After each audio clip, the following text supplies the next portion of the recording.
Hello, ladies and gentlemen.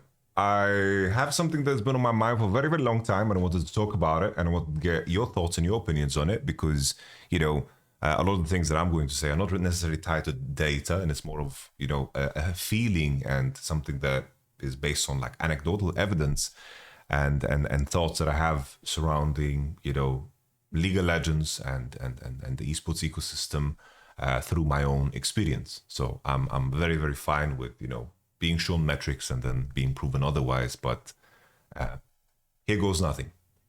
I believe that League of Legends has reached its apex and is slowly dying. I think that we've reached a point where a lot more players are quitting the game than the amount of players that are coming to play the game. While people want to come back at me and tell me, Yamato, we just broke viewership records.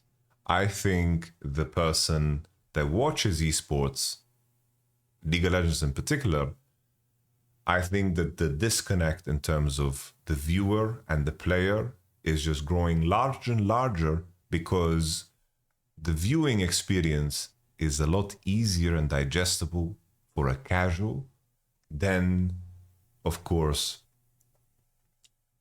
playing the game as a casual. When we get to the World Championship, the storyline of buying into what Fake is doing and, T1, the historic roster and so forth, it's a very, very easy storyline to be captivated by, whether you're a casual or a hardcore fan, right? It's a very, very easy thing. And in terms of how Riot sells the stories in esports, especially the T1 storyline, they do an amazing job. We just think about all the trailers that are running before Swiss, before quarterfinals, before semifinals. Those are some of the most epic things ever that anybody, even without any knowledge of League of Legends, can enjoy and really, really commit to. Right? But the main issue is that in terms of the viewership and in terms of the revenue that is generating, there's a big disconnect in terms of how much the average esports viewer actually spends as a fan, right? And obviously, I'm not blaming them because I'm wearing a Fnatic shirt, but I got this one for free, right? While I was on Fnatic, right? I haven't spent any money on merch, I take the things that I've gotten for free and I get it. It's like if I have to pay money to watch an esports event, I'm not watching that shit. I get it. I'm the same way, right? We have learned to consume esports this way because it started from somebody's basement, right? It started from somebody's basement and it became more and more corporate in terms of the promises, in terms of the VC money coming in and so forth. But the execution could never flip it into similarities to the franchise systems that we saw in, or that we see in traditional sports, right? This was the disconnect. And I believe from Riot's point of view, League of Legends esports, it was okay to have a loss because it served as a massive advertisement point for the game. People saw it, boom, tournaments, I want to play the game, I'm going to start playing the game. But I think that the disconnect is getting wider and wider. And the reason I say so is because in my mind, right, in terms of Hall of Legends being rolled out, the monetization methods in terms of them being, very, very expensive and really targeting whales, experimenting with how far they can go, the best time to roll this out is when you perceive you've reached a peak and that you're slowly, going to incrementally pay the price, right? And basically the player base being trimmed down and becoming smaller and smaller over time. It's the best time to do it, right? They didn't wait for Faker's retirement. They rolled it out this year, which I think probably is the perceived peak in terms of where the player base is globally.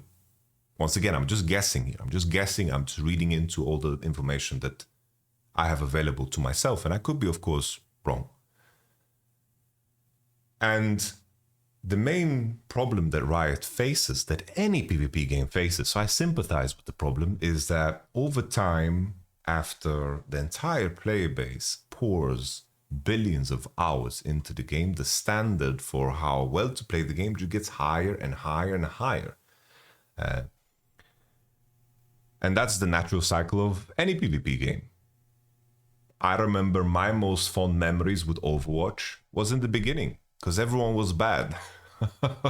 Everyone was bad. I was playing a lot of Overwatch because it was super, super exciting to play a new game that was very polished, and everyone was like equally bad, and everyone's kind of in an exploration period and an exploration phase. And it wasn't too alienating because the standards hadn't been set over years and years and years of gameplay. Now, when I try to come back to Overwatch, it is horrible. So I'm getting sliced up by a Genji and a Widowmaker in every game. It is very, very alienating for someone that is not so good at the game, right? And there are other examples too. Warcraft 3 is probably like the most avid example of a game that I played growing up, and I was relatively decent. I was pretty good. I could like break top 100 in the ladder. You know, I was okay, not too shabby, young guy. Over time, you know, all of my friends that played Warcraft 3 never played the PvP mode. They just bought Warcraft 3 to play, you know, the custom maps. When I come back to Warcraft 3 today, and the relatively small player base has actively also improved on all of these strategies, everything that I knew back then is no longer relevant, bro. I get annihilated by players that are not perceived as that good nowadays if I try to queue up a Warcraft 3. But of course, the player base is different. But I want to circle back to what I said in terms of the custom maps.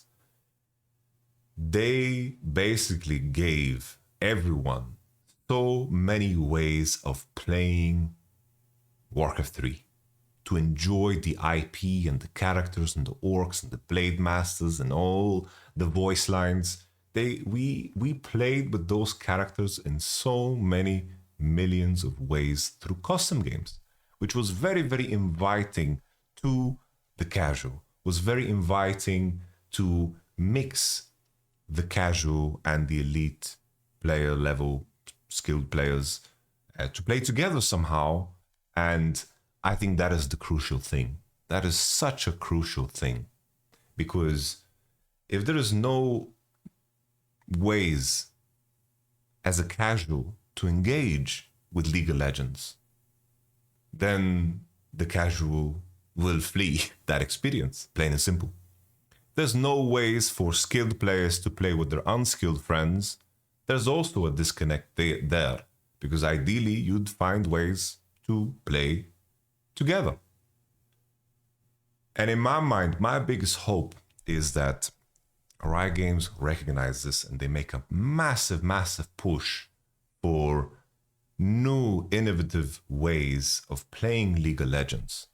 Give us more ways to use our skins. Give us more ways to use our cosmetics in the game. You know, that's fine and fair. People are going to spend money on that and they're going to express themselves. But if the only way to do that is in a PvP mode, the casuals will run away, because this game is insanely difficult to get into. I love the elite level of play. I love it super, super much. And maybe it's far-fetched, but my biggest dream would be that League of Legends has some kind of a map editor. Because in my mind, when, you know, if we think about all the games that have a lively community, it always comes down to like modding of some kind, right? And I understand it's very, very far-fetched, but it would be like my dream if people could cook up their own game modes, and we would find, you know, different, unique ways of playing League of Legends. Because I'm in love with the story, I'm in love with the lore, I love the game, I love the PvP aspect, but probably because I am so in tune with it and I've invested so much time into it over the last 14 years. Probably more than most people that are alive, you know, in terms of scrim hours and play hours and in terms of viewed hours, right? I've been in this game for 14 hours, so there's definitely like an investment that I have here into League of Legends. But someone that is starting League today,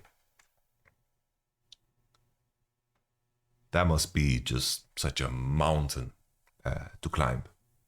And I think that if you find ways for people to spend time with the client and they're incentivized to do so, I think it will help. It will really, really help. So I get that esports numbers are peaking and they're fantastic and super, super cool. But even on that front, you know, when Faker retires, what will happen? Because that's scary to think about too. There's been a massive, you know, investment into the story of Faker because it's so captivating. So captivating. All the other storylines haven't been fleshed out the same way in terms of making them easily digestible.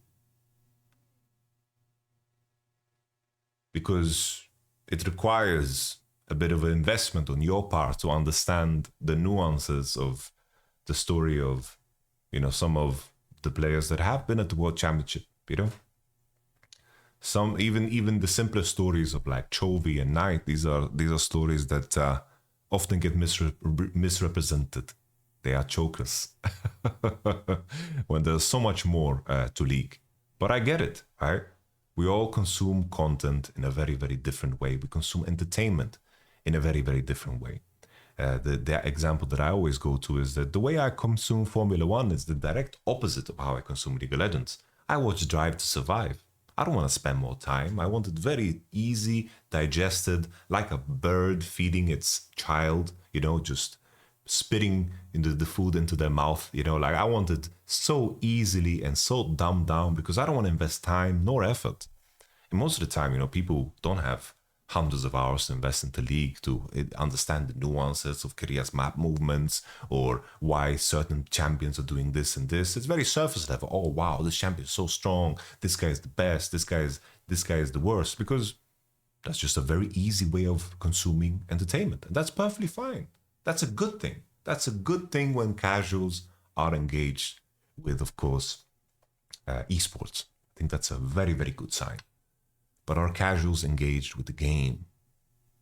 And that's where I feel the disconnect is. And Riot has done a fantastic job of getting us to this point. And I believe in Riot more than any other company to fix this and to solve this.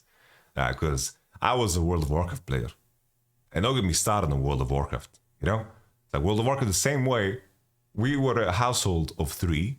My mother still plays World of Warcraft. I played World of Warcraft. My brother played World of Warcraft. My brother would raid. I would PvP strictly. I would just play, you know, arena. That's all I played. And my mother would do this thing where she would just farm mounts. Reputation farming, rune cloth farming. Just every reputation, every mount, you know, everything. Just farm all these little nuanced details. Higher skill in fishing. Find the best fish, the rarest fish. The cooking recipes, get every cooking recipe. Like, she played the game in a way, I played the game in a way, and my brother played the game in a way where there was something for everybody.